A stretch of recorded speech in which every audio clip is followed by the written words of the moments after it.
Joining us now, Audacy NFL insider Brian Baldinger, host of the Best Football Show podcast. Insider Calls brought to you by Nationwide. For your insurance and financial needs, Nationwide is on your side. Baldy, what up? I don't know. It's hump day here, I guess, in the football world. We're on the schedule now. We're all in a routine, man. It feels good to talk about real football versus all that stuff we did for 6 months. So we're in a good place right now. Yeah, I think we start feeling it it's funny, at WIP, every year when training camp comes, we're always looking forward to it, like, oh, we get to talk about football again.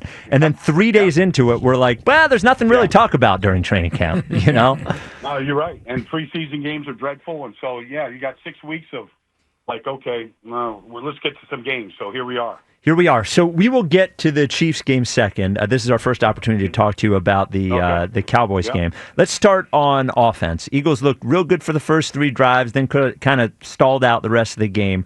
What did you see good and bad from the Eagles offensively on Thursday night? Well, I mean, they didn't run the ball well, and so that was an issue. And Saquon really couldn't get going. He had a couple early, but I didn't think they did a great job. Against the Cowboys front, give them credit. They played much better than I think anybody thought, especially without Micah Parsons in there. So that was part of it. And then, Dallas played a very soft umbrella zone behind it, and Jalen was a little unwilling to basically take any shots at all, into it, and played a very conservative brand of football, didn't score for the last 20 minutes. And so, they came out of there, with a 24-20 win, and, if CD catches the ball, I don't know if they win that game or not, So unusual, the amount of drops he had and when he dropped them and all that kind of stuff. You don't normally see that from 88 there in Dallas. So I feel like a win is a win, but, they weren't good against the blitz when Dallas did blitz in the second half. And that's got to change, because that's what Spags is going to do on Sunday. Go ahead. No, I was going to say, no, they came free on a couple of those blitzes. They just didn't get Jalen to the ground a couple of those times. Baldy, when you're watching the all-22 of the offense, a question for me is A.J. Brown and whether or not was it schemes from the defense that didn't allow him to be effective last week? Did it look like it was something physical, meaning is he getting separation? Is there explosiveness there when he's in his routes and coming out of his routes? Like, what did you see from A.J. and why he wasn't really targeted until the fourth quarter? Well, he wasn't even in the offense. I didn't even look at him. They played zone, and so there's holes in the zone. Mm-hmm. You got to throw with some anticipation. I mean, AJ is going to come back to the ball. He's going to do everything fundamentally correct to win the route and catch the ball. Yeah. But you got to throw it to him, and they didn't. And you could be at the X receiver there against a cover 2 zone. He's going to curl between that corner and safety. If you want to whip it to him, it's there. Let it go. Yeah. And you got to let it fly though, and he didn't do it. I don't know if that's on Jalen. And then the other thing is, if Jalen first read isn't there, he's moving. And so when he's moving, all of a sudden, whatever route you're trying to develop or to win, now his eyes are someplace else. Mm-hmm. He's not going to. That's why, that's why Dallas caught 7 balls and a lot of stuff was just underneath. They just kind of took what the Dallas defense gave, which is exactly what they wanted Philadelphia to do. Mm-hmm. They didn't have explosive plays in the game outside of the one shot down the field to Jahan Dotson. So anybody, and you know this, Ike, like everybody charts certain things defensively in a game. And one of the things that you always chart is how many explosive plays you give up. Mm-hmm. And, Dallas feels like if you give up one explosive play to Jahan Dotson, that, for the most part, you did pretty good. And so, one of the things that I'm sure Dallas is checking is, they didn't get beat down the field by anybody. Yeah. So then defensively, there were 2 things we were worried about, I think, going into the game from an Eagles defensive perspective. It was, can we get pressure from the edge? Now, not playing with Jalen Carter is a big part of that. Didn't get pressure from the edge. And then also we were worried about the cornerback 2 situation. And both those things seemed like issues there. When you're looking at the Eagles defense, what did you see there? Well, they went after Adoree. They went after Adoree Jackson, and he didn't really have an answer. They ran crossers and shallow crosses, and he wasn't close.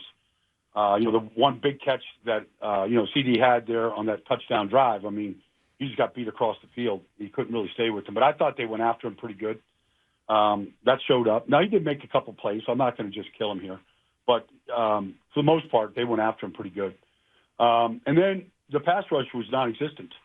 And so Dak played very well, and he had plenty of time to make his reads and see the field.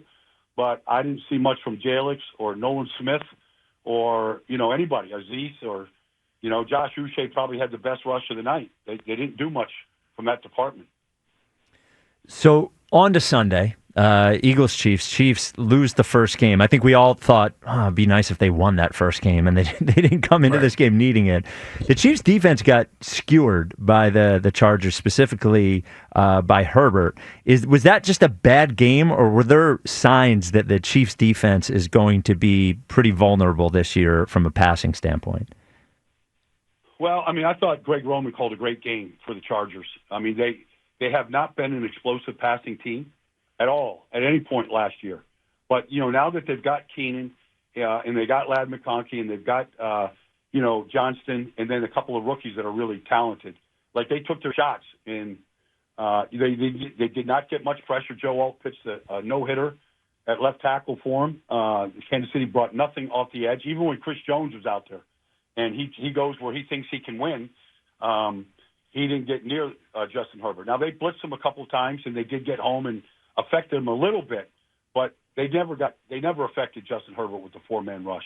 Mm-hmm. And so that's a concern because not many people can hold up, like that in this league right now, defensively in the secondary.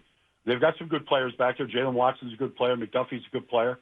But I thought Justin Herbert saw the field great, and he took his shots, and they made the Kansas City Chiefs really pay for it. Baldy, listen, you and I both know you can't go burying Patrick Mahomes and Andy Reid, right?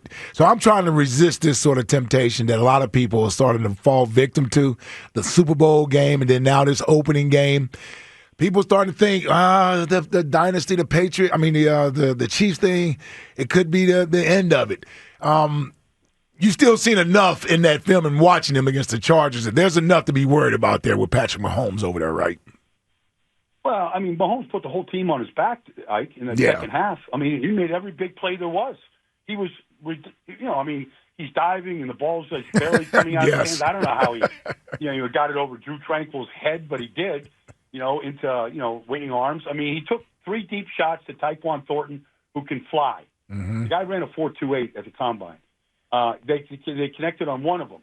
If they connect on 2 out of the 3, they don't lose the game. Right. He got behind the defense. He can run. Now, look, they lost Xavier Worthy on the crosser on the 3rd play of the game, so that was a big part of it. But, you still got Hollywood. You still have you just have Mahomes. And Andy's going to draw up, as you know, Ike, he's going to draw up 10 new plays this week. He's got 3 extra days. He's going to look at the Eagles' defense. He's going to look at a safety issue. He's going to look at a pass rush issue. He's going to look at a corner issue, and he's going to exploit it. Yeah. There's going to be new plays that nobody has seen before in Philadelphia. It's going to be there. Now, whether they execute or not, I don't know. But he's going to have 10 new plays up there that we haven't seen yet. And it's just a question of when he pulls them out and if they execute them right. There's Travis Kelce running down the sideline for a touchdown free. Nobody near him. Now, some of that was Mahomes, some of that was by design, but, they shook him loose and they got right back in the game on that touchdown. Yep. So what do you think happens on Sunday, Baldy? I know, at least we've seen, one game from each. Yeah. It is the opening game at Arrowhead where the Chiefs don't usually lose, but it does feel like the Eagles are the more talented team. If you had to make a pick there, what do you think happens on Sunday? Well, I would pay StubHub, price tickets to go watch Trey Smith and Jalen Carter go at it. Like, they're going to see each other a bunch. Yep. It's just a heavyweight fight inside there. Trey Smith's their best lineman. Jalen's their best player. Like, that's good. But, I was really encouraged by Jihad and how he played, Zach Vaughn. Like, I think they're going to create a lot of problems. I don't know if Kansas City is going to have success running the football. I really don't. Like, the rookie left tackle, somebody's got to go test him.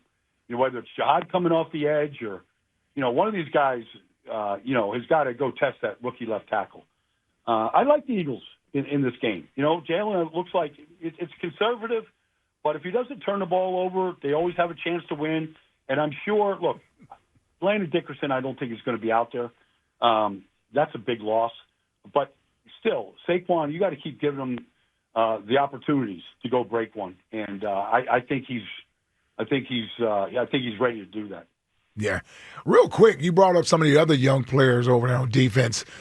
A guy who stood out to me, I'm interested in what you saw from him. Jordan Davis, Baldy. I thought Jordan Davis had his best game as an Eagle in his time of being here. He played more snaps. I think he played like 56 snaps. He was still effective in that second half. What'd you think of Jordan Davis's play in that game last week? Well, you're right. I mean, it was the best game he played. And he played, maybe because Jalen, wasn't available. Yep. He had to play a lot more snaps. But that's what I told everybody in the Jordan Davis camp. Like, until he stays on the field, he's never going to be a great player, ever. Yeah. Because he's not going to be out there enough to make plays. But he was very, very effective. And he was a problem. He was a problem for Dallas. And so he kudos to Jordan. He lost a lot of weight. His conditioning is much better.